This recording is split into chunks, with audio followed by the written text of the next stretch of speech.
بسم اللہ الرحمن الرحیم۔ پیارے بہن بھائیوں، السلام علیکم ورحمۃ اللہ وبرکاتہ۔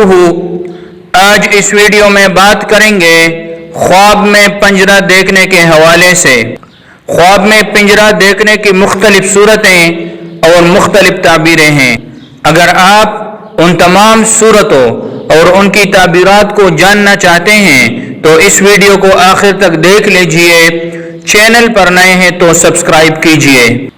حضرت امام ابن سیرین رحمۃ اللہ تعالی علیہ فرماتے ہیں کہ خواب میں اپنے پاس پنجرہ دیکھنا گرفتار ہونے کی دلیل اور علامت ہے، اور بعض اہل تعبیر فرماتے ہیں کہ اپنے رشتہ داروں میں سے کسی رشتہ دار کے ساتھ قید خانے میں جانے کی دلیل اور علامت ہے، اور خواب کے اندر پنجرے کو ٹوٹا ہوا دیکھنا یا پنجرے کا گم ہو جانا یا ضائع ہو جانا دلیل ہے کہ قید خانہ اور تنگی سے نجات ملے گی۔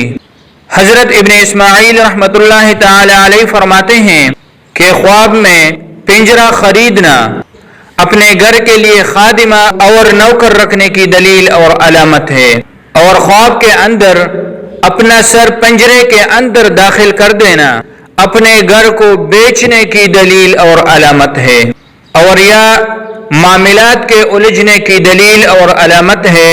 پریشان کن خواب ہے، چاہیے کہ صدقہ کرے۔ حضرت امام جعفر صادق رحمۃ اللہ تعالی علیہ فرماتے ہیں کہ خواب میں پنجرہ دیکھنا 3 وجہ پر ہے۔ نمبر 1 قید خانہ، نمبر 2 تنگ جگہ، اور نمبر 3 سرائے۔ پیارے بہن بھائیوں، تو یہ تھی خواب کے اندر پنجرہ دیکھنے کی مختلف صورتیں اور تعبیریں۔ امید ہے آج کی اس ویڈیو سے آپ کو فائدہ حاصل ہوا ہوگا۔ ویڈیو اچھی لگے تو لائک کیجئے۔ اللہ پاک آپ کو اور آپ کی فیملی کو اپنے حفظ و امان میں رکھے۔ اللہ حافظ۔